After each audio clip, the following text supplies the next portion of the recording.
நன்மையானதை செய்வார் கர்த்தர். ஆமென்.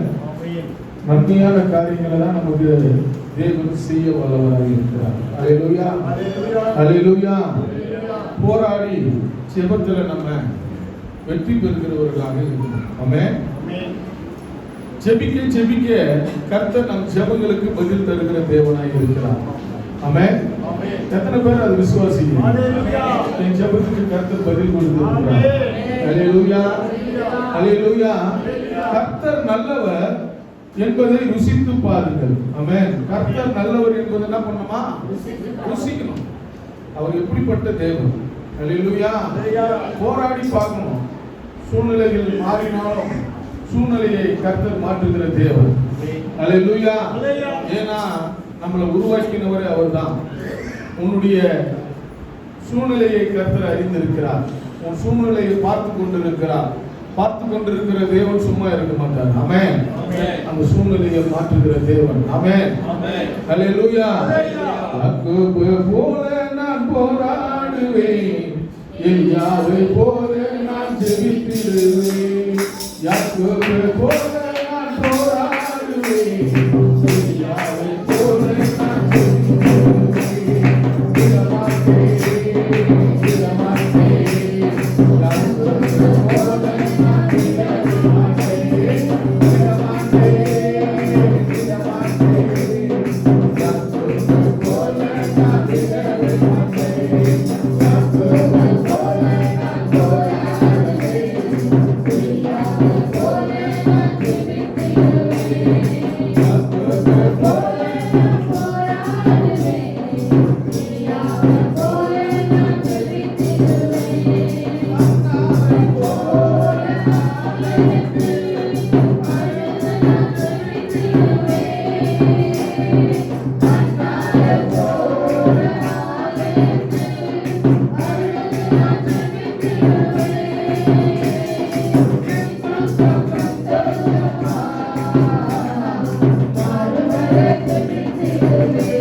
பாருங்கள். ஆமென். அவர் எப்பவுமே நல்லவராகவே இருக்கிறார். சில பேர் சொல்லுவாங்க, நான் போயிட்டு ஆலயத்துக்கு போறேன், ஜெபிக்கிறேன், துதிக்கிறேன், ஆனா ஒண்ணுமே என் வாழ்க்கையில நடக்கல. ஹல்லேலூயா. நீ என்னவா நடக்கிற? ஹல்லேலூயா. ஒண்ணுமே நடக்கலன்னா உன் வாழ்க்கையில நீ எப்படி நடக்கிற என்பதை நீ பார்க்கணும். ஹல்லேலூயா. நம்ம வாழ்க்கையில நடக்கிறது எப்படி நடக்கும் என்பதை நாம விசுவாசிக்கணும். நாம தேவனுக்கு முன்பாக ஒழுங்கும் கிரகமுமாய் நாம இருப்போமானால் கர்த்தர் நம்ம வாழ்க்கையில பெரிய மாற்றங்களை ஏற்படுத்துவார். ஹல்லேலூயா. நாகும் 1வது அதிகாரம் 7வது வசனத்தை வாசிப்போம். நாகும் புஸ்தகம் 1வது அதிகாரம் 7வது வசனம். கர்த்தர் நல்லவர், இக்கட்டு நாளிலே அரணான கோட்டை நம்மை நம்புகிறவர்களை கர்த்தர் அறிந்திருக்கிறார். கரங்களை தட்டலாமா? ஹல்லேலூயா. 3 விதமான காரியங்களை கர்த்தர் இங்க சொல்றார். ஹல்லேலூயா. கர்த்தர் நன்மையானதை செய்வார். 1. 2வது, இக்கட்டு நாளில நமக்கு எப்படி இருக்கிறாரா? அரணான கோட்டையா இருக்கிறார். 3வது, கர்த்தர் நம்மை அறிந்திருக்கிறார். ஹல்லேலூயா. இந்த 3 விதமான காரியங்களை குறித்து நாம இங்க பேச போகிறோம், இங்க தியானிக்க போகிறோம். இந்த வசனத்தை நம்ம இருதயத்துல ஏற்றுக்கொண்டுவோம், அதன்படி நடப்போமானால் கண்டிப்பாக கர்த்தர் நம்ம வாழ்க்கையில பெரிய அதிசயமான காரியங்களை கர்த்தர் செய்வார். ஹல்லேலூயா. 34வது அதிகாரம் சங்கீதங்களின் புஸ்தகத்துல 8வது வசனத்தை நம்ம வாசிக்கலாம். கர்த்தர் நல்லவர் என்பதை ருசித்து பாருங்கள், அவர் மேல நம்பிக்கையா இருக்கிற மனுஷன் பாக்கியவான். ஹல்லேலூயா. அவர் நல்லவர் என்பதை ருசித்து பார்த்து அவர் மேல என்ன பண்ணணுமா? நம்பிக்கை வைக்கணுமா? நம்பிக்கையா இருந்தீனா உன் வாழ்க்கையில நீ எதை எழுந்து போக வேண்டும் என்று பிசாசானவன் தலையிடுகிறானோ அந்த தலையீட்டை கர்த்தர் அப்புறப்படுத்துவான். ஹல்லேலூயா. தலையிடாதபடி சங்கீதம் 34:8 படி நாம கர்த்தர் நல்லவர் என்பதை ருசி பார்க்கணும். ஆமென். நீ சோதிச்சு பாரு. ஹல்லேலூயா. ஆண்டவரங்க மல்கியா தீர்க்கதரிசன புத்தகத்துல 3வது அதிகாரத்துல சொல்றாரு, என்னை நீங்கள் சோதித்து பாருங்கள். ஹல்லேலூயா. எதுல? ஹல்லேலூயா. நீங்க சோதித்து பாருங்க, நான் உங்களுக்கு 2 தனியான ஆசீர்வாதத்தை தருவேன் கர்த்தர் சொல்றார். நல்லவர் என்பதை ருசித்து பாருங்கள், நான் உங்களை ஆசீர்வதிப்பேன். ஹல்லேலூயா. ஒரு குறை இல்லாம இந்த பூமியில நீ வாழ்வதற்கு உண்டான அடையாளத்தை கர்த்தர் ஏற்படுத்துவார். ஹல்லேலூயா. ஏன்னா உன்னை என்னை தெரிந்து கொண்ட நோக்கமே இந்த பூமியில நீ சந்தோஷமாக வாழணும். ஹல்லேலூயா. கிறிஸ்துவின் வருகையில நீ சந்தோஷமா எடுத்துக்கொள்ளப்படணும். ஆமென். உன் துக்கம் சந்தோஷமாய் மாற போகிறது. ஹல்லேலூயா. இதுவரை நீ அடைந்திராத ஒரு சந்தோஷம் கர்த்தர் உனக்கு தரப்போகிறார். இதுவரை நீ பெற்றிராத ஒரு சந்தோஷத்தை கர்த்தர் உனக்கு தரப்போகிறார். ஹல்லேலூயா. இக்கட்டு நாளிலே கர்த்தர் உன்னை விடுவிக்க போகிறார். உன் பொருளாதாரத்தில் கர்த்தர் உன்னை உயர்த்த போகிறார். உன் தேவைகள் எல்லாம் சந்திக்கப்பட போகிறது. கர்த்தர் நல்லவர் என்பதை நீ ருசி பார்க்கும் போது நீ பாக்கியவனாக இருக்க போகிறார். ஹல்லேலூயா. ஹல்லேலூயா. ஏனென்றால் தேவனாகிய கர்த்தர், பிதாவாகிய தேவன் உன் கூட இருக்கிறார். அவர் நல்லவராகவே இருக்கிறார்.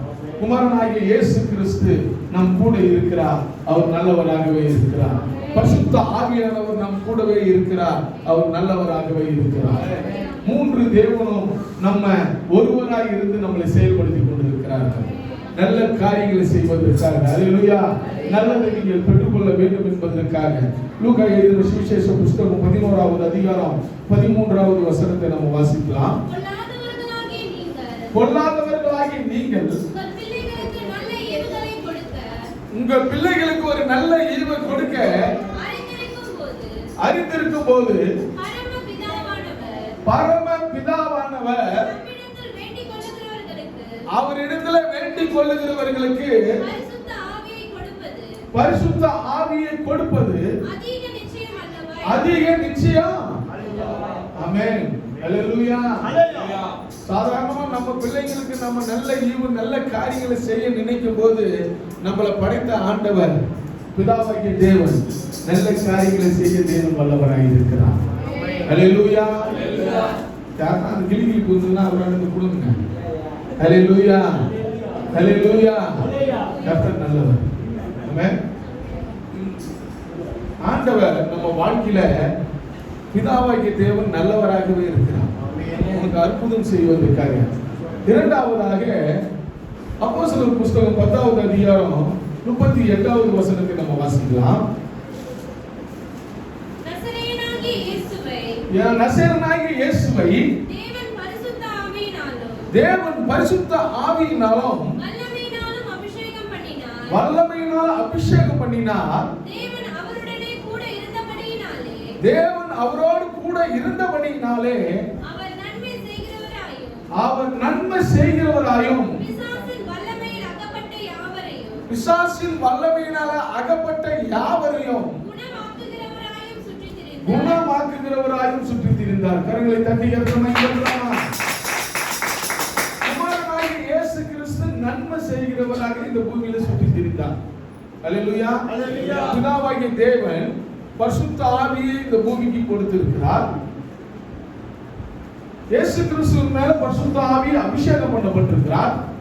மூன்றாவதாக சங்கீதங்களின் புத்தகம் 143வது அதிகாரம் 10வது வசனத்தை நம்ம வாசிக்கலாம். உமக்கு பிரியமானதை செய்ய எனக்கு போதித்தருளும். நீரே என் தேவன். உம்முடைய நல்ல ஆவி என்னை செம்மையான வழியில நடத்துவாராக. அல்லேலூயா. நல்ல ஆவி பரிசுத்த ஆவியானவர் செம்மையான பாதையில இன்றைக்கு வழிநடத்துவதற்கு கர்த்தர் நம்மளோடு இருக்கிறார். ஆமென். பிதாவாகிய தேவன் நல்லவராக இருக்கிறார். தான் நம் பிள்ளைகளுக்கு நல்ல ஈவு செய்யும் போது பிதாவாகிய தேவன் நமக்கு நல்ல காரியங்களை செய்ய பரிசுத்த ஆவியானவரை இந்த பூமிக்கு அனுப்பியிருக்கிறார். அதே போல நன்மையான காரியங்களை இந்த பூமியில தேவன் என்று விளங்கும்படியாக, நான் இந்த பூமியில அவதரித்து இருக்கிறேன் என்று விளங்கும்படியாக பரிசுத்த ஆவி கிறிஸ்து மேல மனுஷகுமாரன் மேல ஊற்றி பிசாசுகளை துரத்தவும், முடவர்களை நடக்க செய்து, செவிடர்களை கேட்க செய்து, குருடர்களை பார்க்க செய்து, மரித்தவர்களை உயிரோடு எழ செய்து, பல அற்புதமான காரியங்களை இந்த பூமியில கர்த்தர் எழுப்பி நடத்தினார். அல்லேலூயா. நன்மையான காரியங்களை செய்தார். சாதாரணமான காரியம் இல்லை, எல்லாம் ஒருவரும் செய்ய முடியாத ஒரு காரியம். ஆமென். மனிதனால மரித்தவரை உயிர் தேட முடியவே முடியாது. அல்லேலூயா. அல்லேலூயா. கல்லறையில ஒரு புதைச்சிட்ட அடக்கம் பண்ணிட்ட ஒருத்தனை யாராலும் என்ன பண்ண முடியாது? எழுப்ப முடியாது. அது யார் தான் எழுப்ப முடியும்? படைத்தவரால மட்டும்தான் முடியும். அல்லேலூயா. அந்த நன்மையான காரியங்களை கர்த்தர் செய்தார். ஒரே மகன் பாடையில தூக்கிட்டு வராங்க, அழுது புலம்புறாங்க. அந்த அம்மா அழுது புலம்பும் போது அந்த பாடையை தொட்டு அவனை எழுப்புகிறாங்க. அல்லேலூயா. இதெல்லாம் இந்த பூமியில ஒரு மிகப்பெரிய அதிசயமான காரியமா இருந்தது. அல்லேலூயா. அதிசயமான காரியம். மரிச்சு போன ஒரு சிறு பெண்ணு, அவ தூங்குறான்னு சொல்லி அந்த வீட்டுக்கே போய் அந்த மகன் என்ன பண்ணாரு? எழுப்புறாரு. அல்லேலூயா. பரிசுத்த ஆவியானவர் எங்க இருக்கிறாரோ அங்க அற்புதங்கள் நடக்கிறது, அதிசயங்கள் நடக்கிறது. இந்த பூமியில உனக்கும் எனக்கும் அற்புதங்களும் நன்மைகளும் செய்யும்படியாக இந்த பூமியில கர்த்தராகிய இயேசு கிறிஸ்து பிதாவாகிய தேவன் நமக்கு பரிசுத்த ஆவியானவரை அருள் செய்திருக்கிறார். அந்த பரிசுத்த ஆவியானவர் மூலமாய் உனக்கு நன்மை உண்டாகும்படியாக இந்த பூமியில உன்னை அழைத்திருக்கிறார். அல்லேலூயா.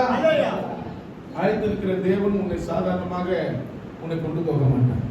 இந்த பூமியில எல்லா ஆசீர்வாதத்தையும் பெற்றுக்கொண்டு சந்தோஷத்தோடு சமாதானத்தோடு கர்த்தர் உன்னை அழைத்து செல்வார். அல்லேலூயா. அது ஒரு சந்தேகமும் இல்லை. இந்த பூமிக்கு உன்னை கொண்டு வந்த நோக்கத்தை கர்த்தர் நிறைவேற்றுவார். ஏன்னா ஆபிரகாமுக்கு அப்படி அழைத்திருக்கிறார். அல்லேலூயா. ஆபிரகாம் அழைத்தது மட்டும் இல்லை, ஆபிரகாம் அழைத்தது மட்டுமில்ல, பல சோதனைகளை கர்த்தர் அவருக்கு கொடுத்தார். அதுல பாஸ் பண்ணாரு அவர். ஹல்லேலூயா. அப்பதான் இந்த பூமியில அவருடைய ஆசீர்வாதம் பெருகி இருந்தது. ஆமென். சோதனையை சகிக்கிற மனுஷன் பாக்கியவன் என்று வேதம் சொல்லுகிறது. கர்த்தர் நல்லவர் என்பதை ருசித்து பாருங்கள், அப்பதான் நீ பாக்கியவனாக இருக்க முடியும் என்று வேதம் சொல்லுகிறது. ஹல்லேலூயா. ஹல்லேலூயா. மூன்று பேரும் ஒரே தேவனாக, பிதாவாகிய தேவன், குமாரனாகிய இயேசு கிறிஸ்து, ஆவியானவர், இந்த மூன்று பேரும் நமக்கு நல்லவராகவே நமக்கு செயல்பட்டு கொண்டிருக்கிறார்கள். ஹல்லேலூயா. ஹல்லேலூயா. இந்த மூன்று பேரும் ஒருவராக இருந்து நம் வாழ்க்கையில பெரிய மாற்றங்களையும் அதிசயங்களையும் கர்த்தர் செய்து கொண்டிருக்கிறார். ஹல்லேலூயா. எத்தனை பேரு இதை நம்புறீங்க? நம்ம வாழ்க்கையில இப்படிப்பட்ட காரியங்கள்லாம் துரவஸ்தமா நம்ம வாழ்க்கையில எதுனா நடக்காம கூட இருக்கலாம். என்னதான் விழுந்து விழுந்து புரண்டாலும் நம்ம வாழ்க்கையில என்ன பண்ணல, எதுவுமே ஒட்டல. வரவு எட்டனா, செலவு 10 இருக்குது. நான் என்ன செய்யறதுன்னு தெரியல. ஒரு கலக்கம் இருக்கலாம். உன்னுடைய சூழ்நிலையை கர்த்தர் மாற்றுவார். திக்கு திக்குன்னு இருக்கும். ஐயோ, என் வாழ்க்கை எப்படி நடக்குமோ எப்படி இருக்குமோ தெரியலையேன்னு சொல்லி ஒரு திக்கு இருக்கும். என் பிள்ளைகளை சரியான பாதையில என்னால் கொண்டு போக முடியுமா என்ற ஒரு அச்சம் நம்ம வாழ்க்கையில் இருக்கும். ஏன்னா சரியான வருமானம் இல்லாததுனால இந்த கலக்கங்கள் வரும். ஹல்லேலூயா. சரியான வருமானத்தை கர்த்தர் உனக்கு கொடுப்பார். ஹல்லேலூயா. ஒரு நாளும் தேவன் வெட்கப்பட விட மாட்டார். உனக்கு உலகத்து மனிதனுக்கு முன்பாக ஒரு நாளும் உன்னை வெட்கப்பட விட மாட்டார். ஹல்லேலூயா. தலை நிமிர செய்கிற தேவன். ஆமென். எத்தனை பேர் விசுவாசிக்கிறீங்க? கரங்களை தட்டி கர்த்தரை மகிமைப்படுத்தலாமா? தலை நிமிர செய்கிற தேவன். ஹல்லேலூயா. ஹல்லேலூயா. அதனால நீங்கள் ஒன்றுக்கு கவலைப்படாதீங்க. கர்த்தர் நன்மையானது செய்ய போகிறார். நாகும் 1வது அதிகாரம் 7வது வசனத்துல அங்க பார்க்கிறோம். வாசிமா. கர்த்தர் யாரா? நல்லவர். ஆமென். அந்த ஒரு காரியத்தை நம்ம பார்க்கிறோம். கர்த்தர் யாரு? நல்லவர். ஆமென். அவர் நன்மையான காரியங்களையே செய்கிறார். ஆமென். யாக்கோபின் புத்தகம் 1வது அதிகாரம் 16-17 வாசிக்கலாம்.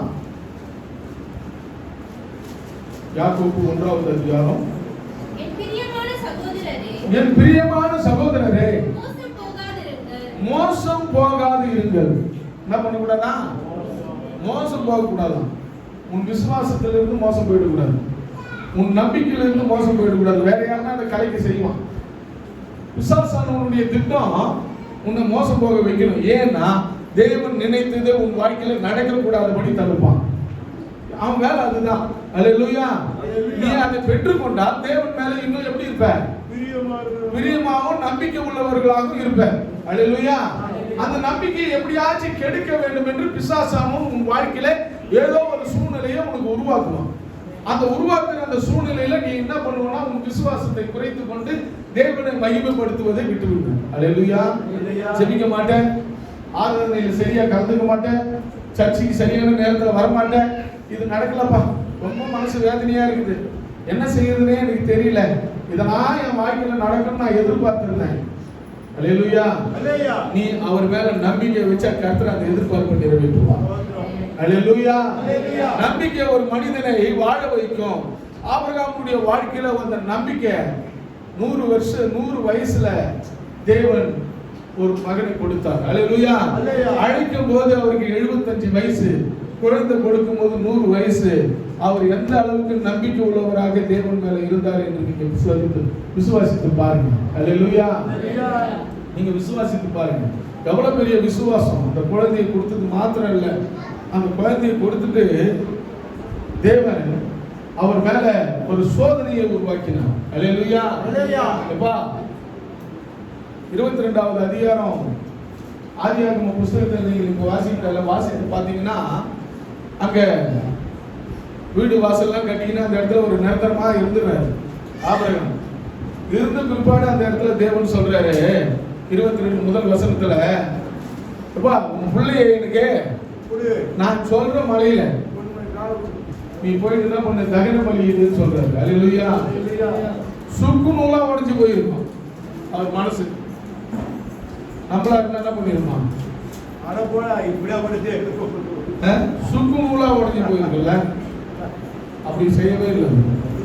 நம்மளுக்கு ஒரு சாதாரண ஒரு விஷயம் நம்ம கைவிட்டு போயிடுச்சுனாவே நம்ம என்ன பண்ணிடுவோம்? இந்த வியாபாரம் ஆயிடும் நான் சொல்லிட்டு நினைக்கும் போது அது அப்படியே கைவிட்டு போகும்போது எப்படி இருக்கு இருதயம்? சுக்கு நூலா உடைஞ்சிடும். அல்லேலூயா. அது போல சில காரியங்கள்லாம் நான் அனுபவிச்சிருக்கேன். ஆமென். ஆனால் தேவன் தைரியமாக உன் காரியங்களை செயல்படுத்துகிறவர். நம்பிக்கை உள்ளவனா இருக்கணும். கை நவராம தான் இருக்கும். ஆனா கர்த்தர் மேல நம்பிக்கை உள்ளவர்களா இருக்கணும். அல்லேலூயா. ஏன்னா கர்த்தர் நல்லவர். உன் சூழ்நிலைகளை கர்த்தர் அறிந்திருக்கிறார். உன் தேவைகளை கர்த்தர் நன்றாக அறிந்திருக்கிறார். தாயின் கருவிலே உன்னை தெரிந்து கொண்டிருக்கிறார். அல்லேலூயா. அழைத்தவர் சாதாரணமானவர் அல்ல. அண்டா சரசரங்களை உண்டாக்கினவர், உன்னை உருவாக்கின தேவன். அல்லேலூயா. தாயின் கருவிலே 10 மாதம் சுமந்து பார்த்து உன்னை சரியாக அந்த 10வது மாதத்துல இந்த பூமியில ஒரு குறைவின்றி பிறக்க செய்தவர். உன்னை அழைத்தவர் சாதாரணமானவர் இல்லை. அந்த சாதாரணமானவர் உன் சூழ்நிலைகளை அறிந்திருக்கிறார். அல்லேலூயா. உன் சூழ்நிலைகள் எப்படிப்பட்டதாக இருந்தாலும் அதை மாற்றுகிற தேவன் நம் தேவன். அல்லேலூயா.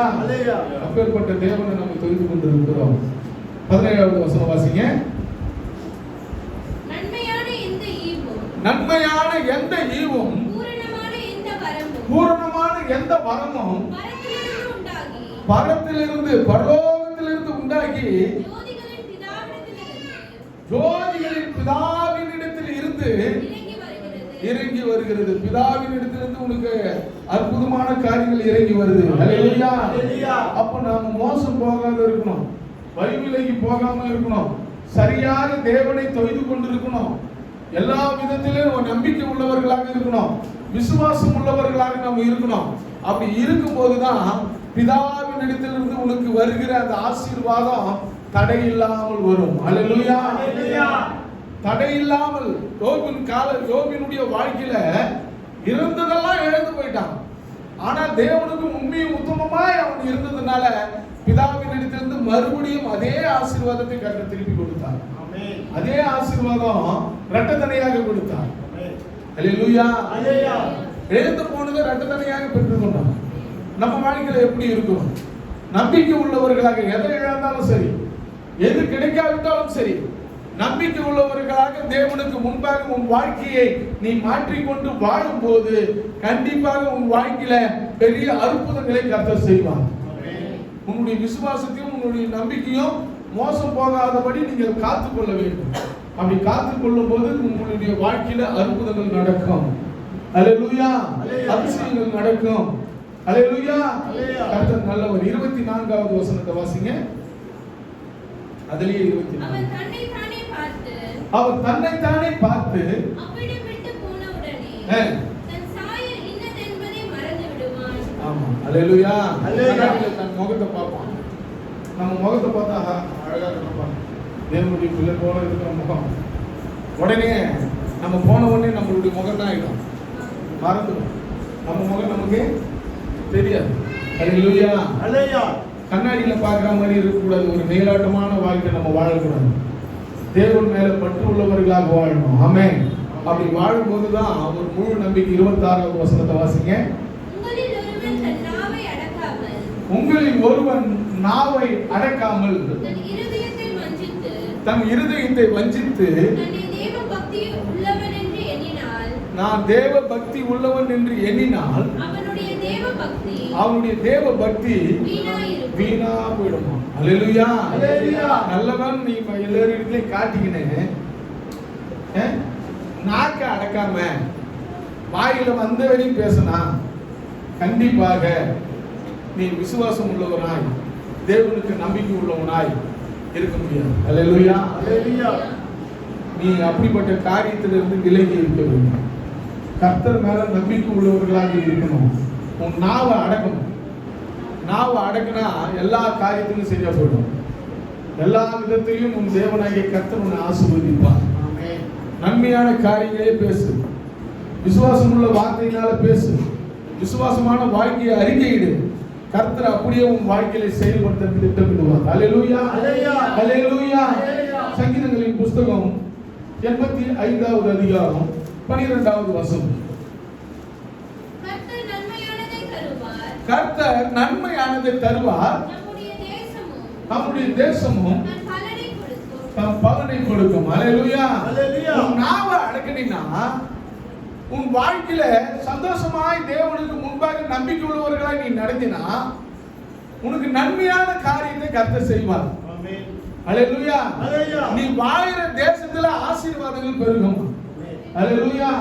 இந்த தேசம் உனக்கு நன்மையான காரியங்களை செய்யும் வேதம் சொல்லுகிறது. தேவனுக்கு பிரியமானவனாய் நீ நடந்து கொள்ள போது. அல்லேலூயா. ஆபிரகாம் தேவனுக்கு பிரியமானவனாய் நடந்து கொண்டான். ஒரு நாளும் தேவனுடைய வார்த்தையை மறுதலிக்கவே இல்லை. ஒரு நாளும் தேவனுடைய வார்த்தை என்ன பண்ணல, மறுதலிக்கவே இல்லை. அல்லேலூயா. கவனக்குறைவாக நான் ஒரு இடத்துல மறுதலிக்கல. அல்லேலூயா. நான் செய்ய மாட்டேன்னு சொல்லிட்டு எந்த விஷயத்தையும் ஆண்டவர் இடத்துல சொல்லவே இல்லை. அல்லேலூயா. அவர் சொல்லுகிறது எல்லாவற்றையும் கடைபிடித்தான், அதன்படி வழி நடந்தான். ஆமென். கர்த்தர் நல்லவர். வழி நடக்காத போதிலும் அவனுக்கு பிரச்சனைகள் உருவாச்சு, அவன் சந்ததிக்கு பிரச்சனைகள் உருவாச்சு. கவனக்குறைவா இருந்ததுனால, நீ கவனக்குறைவா இருந்தீன்னா நம்ம வாழ்க்கையில நம்ம திட்டங்கள் சீக்கிரமா நிறைவேறாது.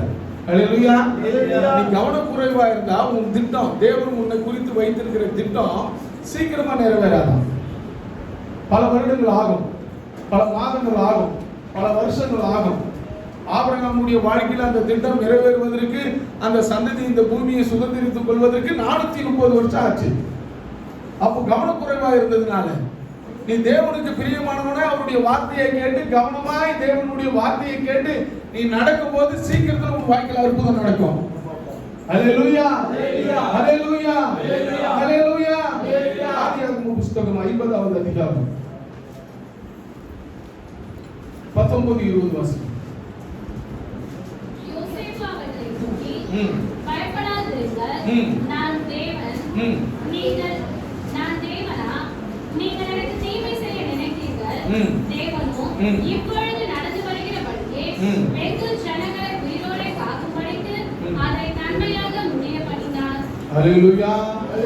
நன்மையான காரியங்களை மட்டும்தான் ஆண்டவர் உங்களுக்கு செய்வார். தீமையே உனக்கு செய்ய நினைத்தால் கூட அவங்களை அப்படியே மாற்றிட்டு வராங்க. அல்லேலூயா. நன்மையான காரியங்களை மட்டும்தான் உன் வாழ்க்கையில் செய்வார். அற்புதங்களை கர்த்தர் செய்ய தேவன் வல்லவராய் இருக்கிறார். சங்கீதங்களின் புஸ்தகம் 73வது அதிகாரம் முதல் வசனத்தை வாசிக்கலாம். சுத்த இருதயம் உள்ளவர்களாகிய இஸ்ரவேலருக்கு தேவன் நல்லவராகவே இருக்கிறார். தேவன் இஸ்ரவேலர்களுக்கு எப்படி இருக்கிறாரா? சுத்த இருதயம் உள்ளவர்களுக்கு நல்லவராக இருக்கிறார். சுத்த இருதயம் உள்ளவர்களுக்கு அவர் எப்படிப்பட்டவராக இருக்கிறார்?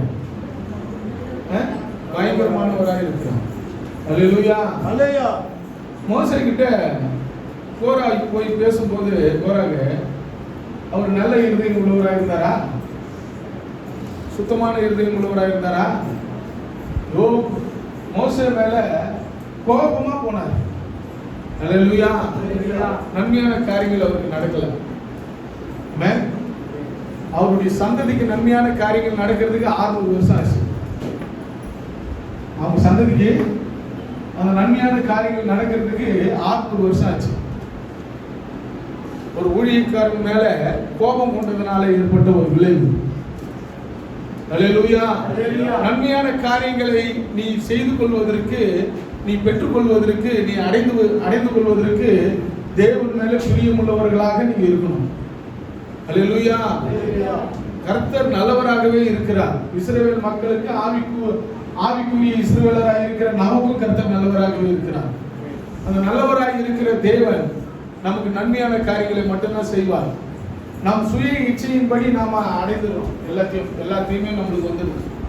நாம அடக்கத்தில் நம்மளுடைய நடத்தை, நம்மளுடைய செய்கை, இது எல்லாம் அப்படியே மாறிடுது. அல்லேலூயா. அப்படி மாறாமல் நம்ம பார்த்துக் கொள்வோமானால் கண்டிப்பாக கர்த்தர் நம்ம வாழ்க்கையில ஒரு பெரிய மாற்றங்களை கர்த்தர் கொண்டு வருவார். ஹல்லேலூயா. நாகும் 1வது அதிகாரத்துல அந்த 7வது வசனத்துல 2வது வார்த்தையை நம்ம வாசிக்கலாம். இக்கட்டு நாளிலே அரணான கோட்டை. ஆமென். இக்கட்டு நாளிலே தேவன் எப்படிப்பட்டவராக இருக்கிறார்னா அரணான கோட்டையா இருக்கிறார். கர்த்தர் நல்லவராகவே இருக்கிறார். நல்லவர், கர்த்தர் நல்லவர், நன்மையானதை செய்வார் என்று வேதம் சொல்லுது. அந்த நன்மையான காரியங்கள் எப்படி இருந்தா உன் நாவை அடக்கி தேவனுக்கு உத்தமமாய் நடந்து உன்னுடைய செய்கைகளை எல்லாம் தேவனுக்கு பிரியமானதா இருக்கும்போது கர்த்தர் நன்மையான காரியங்களை உன் வாழ்க்கையில செய்யறார். அதே போல கர்த்தர் இக்கட்டு நாளில தேவன் உனக்கு அரணான கோட்டையா இருக்கிறார். எப்பேற்பட்ட ஆட்கள் வந்தாலும் உன் மேல கை போட முடியாது. அல்லேலூயா. உன்னை அழிச்சிடணும்னு நினைச்சா கூட கர்த்தர் உன் மேல என்ன பண்ண மாட்டாரு, கை போட விடவே மாட்டார். அல்லேலூயா. கோட்டை போல உனக்கு முன்னாடி நின்று என் தேவனாகிய கர்த்தர் உன்னை பாதுகாக்க வல்லவராக இருக்கிறார். அல்லேலூயா. எப்பேற்பட்ட சூழ்நிலையிலும் உன்னை பாதுகாத்து உன்னை கொண்டு வருவது தேவனுடைய விருப்பம். ஆமென். அல்லேலூயா. ஏசாயா தீர்க்கதரிசன புத்தகம் 44வது அதிகாரம் 21-22 வாசிக்கலாம். யாக்கோபே, இஸ்ரவேலே, இவைகளை நினை, நீ என் தாசன், நான் உன்னை உருவாக்கினேன், நீ என் தாசன். இஸ்ரவேலே, இஸ்ரவேலே, என்னால நீ என்ன பண்றதில்ல, மறைக்கப்படுவதில்லை. உன் மீறுதலை மேகத்தை போலவும் உன் பாவங்களை கார்மேகத்தை போலவும் அகற்றிவிட்டேன். என்னிடத்தில் திரும்பு, உன்னை நான் மீட்டுக் கொண்டேன். அல்லேலூயா. அவனிடத்துல திரும்பினா போதும், மனம் மாறினா போதும். ஊழியக்காரா இருந்தாலும் சரி, விசுவாசிகளாக இருந்தாலும் சரி, மனம் மாறுகிறவர்களாக இருக்கணும். அல்லேலூயா. தேவனுக்கு பிரியமானவனாய் நீ நடக்கணும். அப்பதான் கர்த்தர் உன் பாவத்தையும் அக்கிரமத்தையும் உன்னிடத்திலிருந்து நீக்கி உன் மேல பிரியமாக இருப்பார். அல்லேலூயா. நியாயாதிபதிகளின் புஸ்தகம் 4வது அதிகாரம் 17 to 21 வரையும் அந்த 4வது அதிகாரத்தை நீங்க முதல்ல இருந்து நீங்க வீட்டுக்கு போய் வாசிங்க. இஸ்ரவேல் மக்கள் எவ்வளவு பெரிய அநியாயமும் அக்கிரமும் செய்த போதிலும், தேவனுக்கு கோபம் உண்ட போதிலும் அவர்களை கைவிடவே இல்லாமல். அல்லேலூயா. சிஸ்ரா அந்த இஸ்ரவேல் மக்களுக்கு விரோதமாக எழும்புறான். அங்க எழும்பும் போது அந்த இடத்துல தெபாரில் இடத்துல போய் பேசி கேட்கிறாங்க, ஆண்டவர் என்ன சொல்றாரு இவனை பத்தி. அவன் கேட்கும்போது அதை வாசித்தீங்கன்னா உங்களுக்கு அந்த விளக்கம் புரியும். அவன் இஸ்ரவேல் மக்களை எப்படியாச்சும் அந்த ராணுவ படைகளை அழிக்க வேண்டும் என்று அவன் போய் அங்க போருக்கு நிற்கிறான். வாசிங்க அந்த வசனத்தை.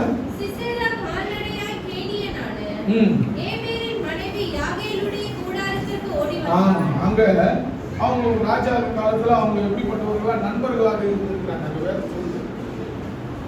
அதை நம்பி என்ன பண்றான், இந்த ஆண்டவர் என்ன பண்றாரு, சிஸ்ராவினுடைய ராணுவ படைக்கு ஆண்டவர் ஒப்பு கொடுத்துறாரு. இஸ்ரவேல் மக்களுக்கு ஒப்பு கொடுத்த உடனே இவன் என்ன பண்றான், ஓட ஆரம்பிக்கிறான். கால்நடியா ரகத்தை விட்டு இறங்கி என்ன பண்றான், ஓடுறான். கர்த்தர் மேல நம்பிக்கை இல்லாதவன். அல்லேலூயா. அவன் ஒருவேளை தேவனுக்கு முன்பாக அந்த ராஜா, அவன் இஸ்ரவேலன், தேவனுக்கு முன்பாக ஒருவேளை முட்டி போட்டு ஆண்டவரே என்ன மன்னிச்சிருன்னு கேட்டு இருந்தா என்ன பண்ணிருப்பான், ஆண்டவரே மன்னிச்சிருப்பார். அல்லேலூயா. இஸ்ரவேலுக்கு விரோதமாக அவர்கள் செய்கிற தப்புதெல்லாம் துணை போனவன் கர்த்தர். அந்த ஜனங்களை ரொம்ப துன்பப்படுத்தி வேதனைப்படுத்தி அந்த ஜனங்களுடைய கூக்குரல் ஆண்டவருக்கு கேட்டுச்சான். அல்லேலூயா. கர்த்தருக்கு கேட்டதுனால அங்க வாசிப்பா அந்த வசனத்தை. அப்பொழுது யாபீன் என்னும் ஆத்சோரின் ராஜாவுக்கும் கேனியனான ஏபேரின் வீட்டுக்கும் சமாதானம் உண்டாயிருந்தது. அவங்க ரெண்டு பேருக்கு எப்படி இருந்ததா, சமாதானமா இருந்ததுனால இவன் நம்பி போறான். நம்மளை என்ன பண்ணுவாங்க, பாதுகாப்பாங்க. உள்ள போன உடனே அந்த பெண்மணி என்ன பண்றாங்க, ஜமக்காலம் போட்டு மூடி மறைச்சிட்டு போயிடுறாங்க உள்ள. தேவன் அந்த அம்மா முன்னாடியே சொல்றாங்க, இவனை ஒரு பெண்ணின் கையிலே ஒப்பு கொடுத்திருக்கிறார் ஆண்டவர். ஹல்லேலூயா. அந்த அதிகாரத்தை நீங்க வாசிக்கும் போது தெரியும். அப்போ ஆண்டவர் சொல்றாரு, என் ஜனங்களுக்கு விரோதமாக யார் எழுப்பினாலும் விட மாட்டேன். ஹல்லேலூயா. ஒருத்தரையும் விட மாட்டேன். என் ஜனங்கள் என்னை நோக்கி கூப்பிட்டார்கள் என்றால் கண்டிப்பாக நான் அவர்களுக்கு என்ன பண்ணுவேன்? மறு உத்தரவு கொடுப்பேன். ஹல்லேலூயா. இந்த இஸ்ரவேல் மக்கள் தேவனை நோக்கி கூப்பிடும் போது இந்த சிஸ்ரே எங்க ஓடி ஒளிஞ்சாலும் சரி அந்த இடத்துல அவனுக்கு தண்டனை கிடைக்கும். ஹல்லேலூயா. அந்த அம்மா என்ன பண்றாங்க? ஜமகாலம் போட்டு மூடி விட்டு போகும்போது தண்ணி கேட்கறாங்க. தண்ணி ஏன்பா? அவனுக்கு பாலே கொடுக்குறோம்னு சொல்லி என்ன பண்றாங்க? துருத்திலிருந்து பாலை எடுத்து கொடுக்குறாங்க. கொடுத்து நல்லா தூங்க வச்சுட்டு பிற்பாடு ஆணி எடுத்து என்ன பண்றாங்க? அவன் தலையில அடிச்சிடுறாங்க. ஹல்லேலூயா. அவனுக்கு இங்க இஸ்ரவேல் மக்களுக்கு விரோதமாக எழும்பினவன் யாராக இருந்தாலும் சரி, அவன் ராஜாவா இருந்தாலும் சரி, கர்த்தர் விட மாட்டார். ஹல்லேலூயா. ராஜ்யத்தை மாற்றுகிற தேவன். உங்ககிட்ட வல்லமை இருக்குது. அந்த இஸ்ரவேல் மக்கள் கூப்பிட்டதுனால ஆண்டவர் அவனை ஒப்பு கொடுக்கிறார். ஹல்லேலூயா. நீங்க தேவனுக்கு முன்பாக ஒப்பு கொடுங்க. நீங்க கூப்பிடுங்க, கர்த்தருக்கு முன்பாக கூப்பிடுங்க. மரியாள் தன் தேவனுடைய பாதத்துல விழுந்து அழுதா. ஆண்டவரே, நீங்க இருந்திருந்தா என் தம்பி உயிரோடு இருந்திருப்பானே. ஆனா அங்க கதறாங்க. அந்த அம்மா கதறும் போது கர்த்தர் கண்ணீர் விட்டார் என்று வேதம் சொல்கிறது. தெய்வமே, அண்டா சரசரப்பை உண்டாக்கினவர், வானத்தையும் பூமியையும் உண்டாக்கின தெய்வம், உன்னையும் என்னையும் படைத்தவர் கண்ணீர் விட்டார் என்று வேதம் சொல்லுகிறது. ஹல்லேலூயா. உன் மேல எந்த அளவுக்கு அன்பு வைத்திருக்கிறார், எந்த அளவுக்கு பாசம் வச்சிருக்கிறார். பாசமுள்ள ஒரு தேவனை நோக்கி நீ கூப்பிடும் போது நீ எப்பேற்பட்ட பாவங்களும் அக்கிரமங்களும் எல்லாவற்றையும் நீ செய்தாலும் கர்த்தர் அதை நீக்கி உடனே உனக்கு விடுதலை கொடுக்கிற தேவனாய் இருக்கிறார். ஹல்லேலூயா. அஸ்ல கண்ணீர் விடுமா ஆண்டவருக்கு முன்னாடி. ஹல்லேலூயா. நீ கதறும் போது கர்த்தர் உன் கதறலை கேட்டு சும்மா இருக்க மாட்டார். எப்பேற்பட்ட பிரச்சனையா இருந்தாலும் கர்த்தர் உன் இக்கட்டு நாளிலே கர்த்தர் உன்னை விடுதலை ஆக்குகிற தேவன். எப்பேற்பட்ட இக்கட்டா இருந்தாலும் சரி. ஹல்லேலூயா. தேவன் பெரிய காரியங்களை செய்கிறவர். 1 சாமுவேலின் புத்தகம் 22வது அதிகாரம் முதல் 2 வசனத்தை நம்ம வாசிக்கும் போது தாவீதுடைய வாழ்க்கையில அதுலாம் பள்ளத்தாக்கு சாதாரணமான பயங்கரமான ஒரு பாதுகாப்பான இடம். அவனுக்கு ஏற்பட்ட பிரச்சனைகளையும் போராட்டங்களையும் அவன் அதுல இருந்து விடுபடுவதற்கு ஒரு பள்ளத்தாக்கு தெரிஞ்சுக்கணும். வாசிங்க. தாவீது அவ்விடத்தை விட்டு தப்பி அதுல்லாம் என்னும் கெபிக்கு போனான். அதை அவன் சகோதரரும் அவன் தகப்பன் வீட்டார் அனைவரும் கேட்டு அங்கே அவனிடத்துக்கு போனார்கள்.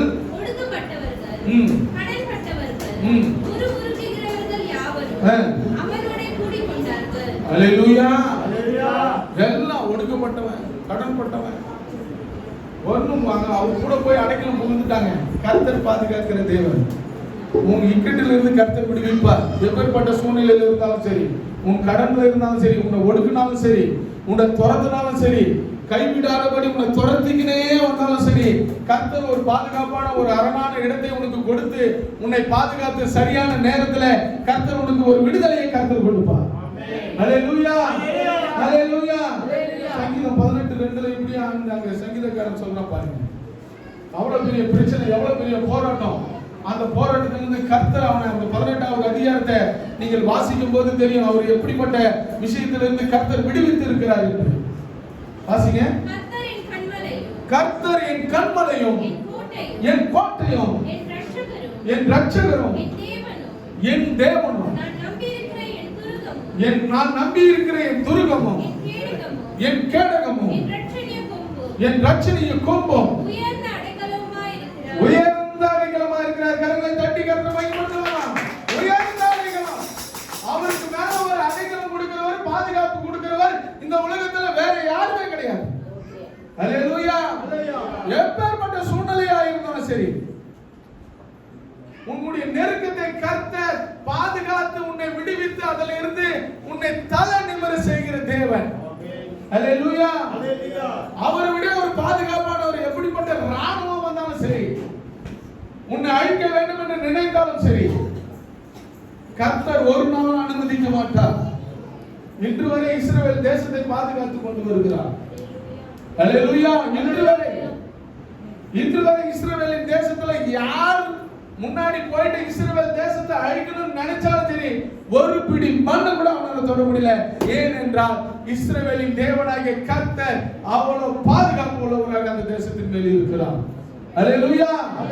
உன் மேல என் மேல எவ்வளவு பாதுகாப்பா இருக்கணும், உன்னை எந்த அளவுக்கு பாதுகாக்கணும், நீ தேவன் மேல உண்மை உள்ளவர்களாக இருக்கும்போது, தாவீதை போல நம்பிக்கை உள்ளவனாக நீ இருக்கும்போது, உன் வாழ்க்கையில பெரிய மாற்றங்களை கர்த்தர் உண்டு பண்ணுவார். அல்லேலூயா. விசுவாசிக்கணும், நம்பிக்கை உள்ளவர்களாக இருக்கணும், நம்பிக்கையற்றவர்களாக நம்ம இருக்கக்கூடாது. ஏனென்றால் இந்த பூமியில அவரை தவிர உன்னை பாதுகாக்கிறவர் வேற யாரும் கிடையாது. அல்லேலூயா. எந்த சூழ்நிலையிலும் எப்படிப்பட்ட இக்கட்டுக்கான சூழ்நிலைகள் ஏற்பட்டாலும் சரி, அதிலிருந்து விடுவிக்கிறதுக்கு நீ தேவனை நோக்கி 2 கைகளை உன் முழங்கால்களை முடக்கி உன் 2 கரங்களை வானத்துக்கு நேராக உயர்த்தி ஆண்டவரே என்று நீ சரணடையும் போது கர்த்தர் உன் இக்கட்டிலிருந்து விடுவிக்க வல்லவராயிருக்கிறார். சரணடையும் தேவனுக்கு முன்பாக. மரியாதை அப்படிதான் வந்து சரணடைஞ்சாங்க. மார்த்தாலும் வந்தாங்க, 2 பேர் ஜெபம், 2 பேர் ஆண்டவரிடத்துல கேட்கிறாங்க. ஒரு ஜெபம் கேட்கப்படுகிறது, ஒரு ஜெபம் கேட்கப்படல. அல்லேலூயா. கேட்கிற விதம் இருக்கிறது. அந்த அம்மா பாதத்துல விழுந்தாங்க, இவங்க மேலோட்டமா பார்த்துட்டு போயிட்டாங்க. அல்லேலூயா. அப்படிதான் சில பேர் ஜெபம் இருக்குது. ஆமென். அப்படிதான் நடந்துகிட்டே இருக்குது, ஜெபம் நடந்துகிட்டே போகுது. அல்லேலூயா. தேவ பாதத்துல உட்கார்ந்து அமர்ந்து தேவனுக்கு முன்பாக மரியாதை போல நீ கதறி ஜெபித்துப்பா. கர்த்தர் நீ அப்படியே அடைச்சு வச்சிருந்தாலும் சரி, உன்னை எழுப்பி வெளியே வர செய்வான். அல்லேலூயா. அல்லேலூயா. ஒரு நாளும் உன் துக்கம் அப்படியே இருந்துடாது. நீ துக்கத்தோடு இருக்க மாட்ட. துக்கம் ஒரு நாள், உன்னுடைய சஞ்சலம் ஒரு நாள் சந்தோஷமாக மாறும். ஆமென். உன் தேவைகள் சந்திக்கப்படும். உன் பொருளாதாரத்தில் கர்த்தர் உன்னை உயர்த்துவார். ஆமென். அல்லேலூயா. அல்லேலூயா. மத்தேயு 17வது அதிகாரம் முதல் வசனத்திலிருந்து வாசிங்க. 5வது வசனம் வரைக்கும்.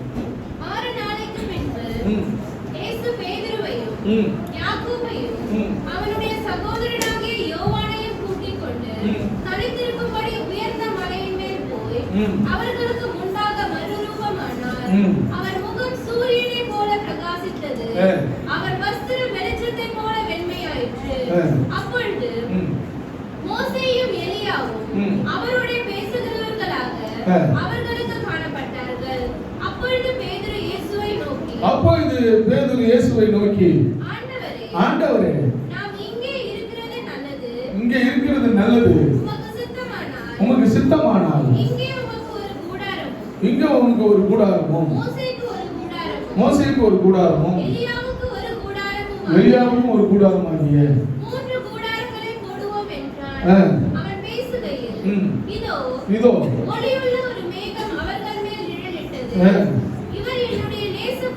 இவர் என்னுடைய நேசகுமாரன், இவரில் நான் என்ன இருக்கிறேன்? பிரியமாய் இருக்கிறேன். அல்லேலூயா. நேசகுமாரனையே கர்த்தர் நமக்கு கொடுத்தார். ஆமென். நீ நானும் சந்தோஷமா இந்த பூமியில வாழணும் என்பதற்காக. ஆமென். அவங்க ஒரு காரியம் சொல்றாங்க, இங்கே ஒரு கூடாரம் கட்டலாம். ஆண்டவர் சொல்றாரு, இவர் என் நேசகுமாரன், இவரை நான் என்ன எப்படி நடத்தணும்னு சொல்லி எனக்கு தெரியும். நீங்கள் தேவன் மேல பிரியம் உள்ளவர்களாக இருக்க ஜெபத்தை காட்டி இருக்கிறார். ஜெபத்துல நீங்க மறுரூபம் ஆக முடியும். உங்களுடைய வாழ்க்கையில அதிசயமான காரியங்கள்லாம் செய்ய முடியும். ஜெபத்துல நீங்கள் அப்பேற்பட்ட காரியங்கள்லாம் செய்ய முடிக்க முடியும். நீங்க ஜெபத்துல உறுதி உள்ளவர்களாக இருக்கும்போது கர்த்தர் உன் வாழ்க்கையில அற்புதங்களை நடத்த தேவன் வல்லவராக இருக்கிறார். அல்லேலூயா. கூட்டி ஒன்றாய் சேர்ந்து வீட்டில் இருக்கிறவங்க ஜெபிக்கும் போது கர்த்தர் பெரிய காரியங்களை செய்வார். வாலிபர்கள் ஒன்று சேர்ந்து நீங்க ஜெபிக்கும் போது மாற்றங்களை கர்த்தர் உருவாக்குவார். வாலிப பிள்ளைகள், சகோதரிகள், நீங்கள் வீட்டில் இருந்தாலும் சரி, தனிமையிலும் தேவனுக்கு முன்பாக நீங்கள் முழங்கால் படியிட்டு ஜெபிக்கும் போது கர்த்தர் உன் வாழ்க்கையில எத்தனை தடைகள் இருந்தாலும் சரி, இக்கட்டான சூழ்நிலைகள் இருந்தாலும் சரி, எல்லாவற்றையும் மாற்ற தேவன் வல்லவராய் இருக்கிறார். அல்லேலூயா. பெரிய தேவன் நம் தேவன், சாதாரணமானவர் அல்ல. உங்களுடைய சூழ்நிலைகளை மாற்றி அமைக்கிறவர். ஆபிரகாம் நினைச்சிருக்கலாம், வசதி படைச்சவன், அவன் மேய்ப்பனா இருந்தான். அநேக ஆடுகள் இருந்தது. நம்ம பிள்ளைய தான் ஆண்டவர் பலி கொடுக்க சொல்லிட்டாரு நான் சொல்லி, ஒருவேளை ஆண்டவர் மனம் மாறினா நம்ம பலியிடத்துக்கு ஆடு வேணும்னு சொல்லிட்டு மந்தையில் இருக்கிற ஆடை கொண்டு போல. அல்லேலூயா. ஆண்டவர் பார்த்து கொள்வார் என்ற ஒரு விசுவாசத்தோடு போனார். அல்லேலூயா. ஏகப்பட்ட ஆடு இருக்குது அவர்கிட்ட. மேய்ப்பன் பெரிய ஒரு மந்தையே ஆடு வச்சிருந்தார். நம்ம பிள்ளைய ஒரு வேளை மனமாறி ஆண்டவர் பலியிடக்கூடாதுன்னு சொல்லிட்டா நம்ம மாற்றுக்கு நம்மளுக்கு ஒரு ஆடு வேணும் என்று கூட அவர் நினைச்சு ஆடு கூட கொண்டு போயிருக்கலாம். ஆனா அப்படிலாம் ஆண்டவர் ஆபிரகாம் செய்யல. தேவனுக்கு முன்பாக தன் விசுவாசத்தை முழுமையாக காட்டினார். மாற்றுக்காக ஒரு காரியத்தை செய்ய நிறைய பேர் இருக்கிறாங்க. மாற்று விஷயங்களை செய்வதற்கு இது நடக்கலன்னா இந்த காரியத்தை செய்யலாம், இப்படி செய்யலாம் என்று பல கோணங்களில் யோசிக்கிறவர்கள் உண்டு.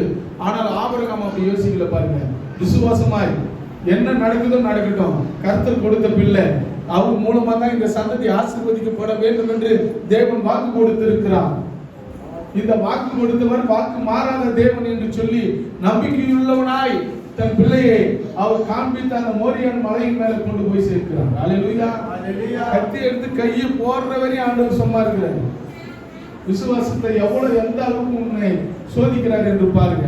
இப்படித்தான் சோதனை வரும், போராட்டங்கள் வரும், பிரச்சனைகள் வரும், இக்கட்டுகள் வரும், பலவிதமான காரியங்கள் நடக்கும் நம்ம வாழ்க்கையில. ஆனால் தேவன் ஒரு நாளும் உன்னை கைவிட மாட்டார். அல்லேலூயா. ஒரு நாளும் கைவிடாதவர். இக்கட்டுகள் சூழ்நிலையில நீ தேவனிடத்தில் நீ விசுவாசமாயிரு. கர்த்தர் உன் விசுவாசத்தை பார்த்து அதிலிருந்து உனக்கு விடுதலையை தருவார். மூன்றாவது வாசிப்போம். நாகும் 1வது அதிகாரம்.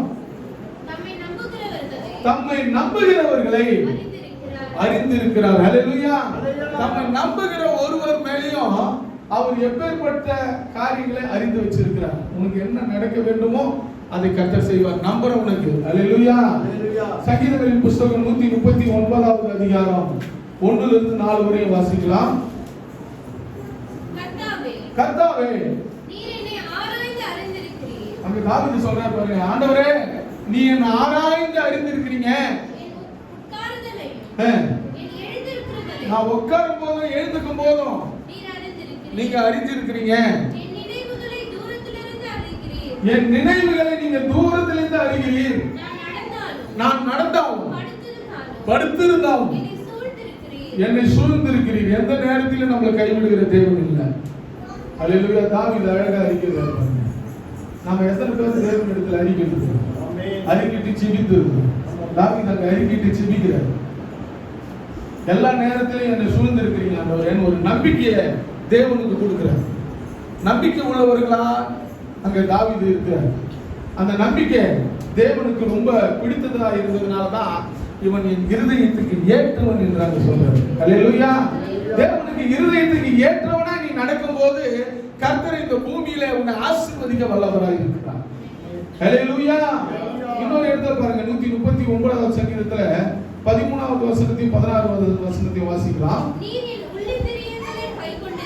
நீ என் உள்ளம் திரியங்கள் என் இருதயத்தில் இருக்கிறத கூட நீ கை கொண்டிருக்கீங்க. என் தாயின் கர்ப்பத்தில் என்னை காப்பாற்றினீர். என் கருவை உன் கண்ணு கண்டது.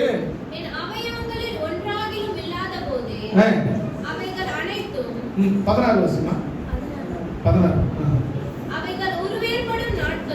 அவைகள் உருவேற்படும் நாட்களும் அல்லேலூயா. அல்லேலூயா. கருவிலேயே ஆண்டவர் கண்டிருக்கிறார், காப்பாற்றி இருக்கிறார். அப்போ உன்னை குறித்த ஆண்டவர் எல்லாத்தையும் அறிந்திருக்கிற தேவன் உனக்கு என்ன செய்ய வேண்டும், எப்ப செய்ய வேண்டும் என்பதை தேவன் அறிந்திருக்கிறார். அல்லேலூயா. தேவனுக்கு பிரியமாய் நீ நடந்து கொண்டால் கர்த்தர் உன்னை குறித்து இந்த பூமியில உனக்கு என்ன செய்ய வேண்டும் என்று கர்த்தர் நினைக்கிறாரோ அந்த காரியத்தை கர்த்தர் உனக்கு செய்வார். அல்லேலூயா. அல்லேலூயா. அல்லேலூயா.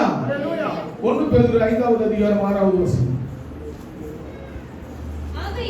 ஆகையால் ஏற்ற காலத்திலே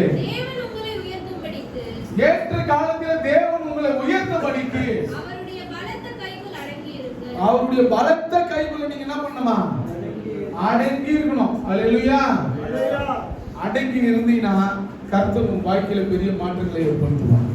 கடைசியாக இன்னும் நிறைய வாசிக்கலாம், நேரம் இல்லாததுனால அடுத்த வெள்ளிக்கிழமை நம்ம பார்க்கலாம். எரேமியா தீர்க்கதரிசன புத்தகம் 31வது அதிகாரம் 14வது வசனத்தை வாசிங்க. கடைசியா வாசிக்க முடிக்கலாம்.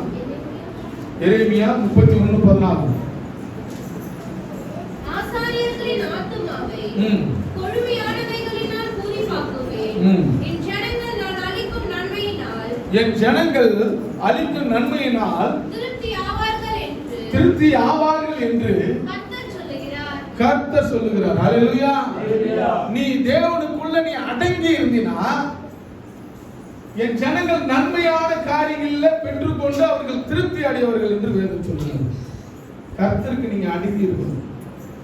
இருக்கும்போது நன்மையான காரியங்களை கர்த்தர் உங்களுக்கு தருவார். சங்கீதம் 31:15 அங்க ஜெபிக்கிறார் பாருங்க. எப்படி ஜெபிக்கிறார் பாருங்க. என் காலங்கள் உன் கரத்தில் இருக்கிறது, என் சத்துருக்களின் கைக்கும் என்னை துன்பப்படுத்துகிறவர்களின் கைக்கும் என்னை தப்புவிடும். ஹல்லேலூயா. நீ ஜெபிக்கும் போது எப்பேற்பட்ட சூழ்நிலையாக இருந்தாலும், எப்பேற்பட்ட இக்கட்டான சூழ்நிலைகள் இருந்தாலும், ஏன்னா கர்த்தர் உன்னை அறிந்திருக்கிறார், கர்த்தர் உன்னை பார்த்து கொண்டிருக்கிறார். கருவில தெரிந்து கொண்ட தேவன் ஒரு நாள் உன்னை கைவிட மாட்டார். ஹல்லேலூயா. உன் ஜெபத்தை, உன்னுடைய வாயின் வார்த்தையை ஆண்டவர் எதிர்பார்க்கிறார்.